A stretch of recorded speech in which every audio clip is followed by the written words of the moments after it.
New York is really safe. I used to joke with my friends that we were a little bit scared because the late 80s and early 90s really was the peak of crime in New York City. It was just ridiculously high crime rates for murders and robbery and assaults and just everything terrible. It was just the peak. And that's when me and my friends were in high school. And then we all left and went off to colleges. And within a year or two, the crime rate had already dropped precipitously, enough that it was being written about in newspapers.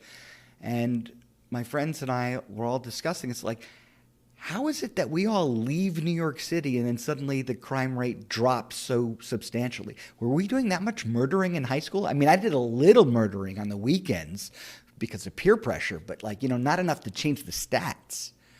But that stupid joke has some context to it because of how scary and dangerous New York was at the time.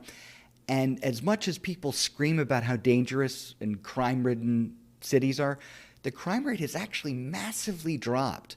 The number of murders in New York City in the past few years is like a quarter of what it was at its peak in the late 80s and early 90s.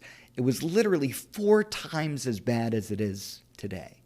So Pinker says, the Harvard professor, life is getting better, and we should appreciate that life is getting better and not just calibrate it like everything is always terrible all the time. Life does get better when we make it better. So make it better.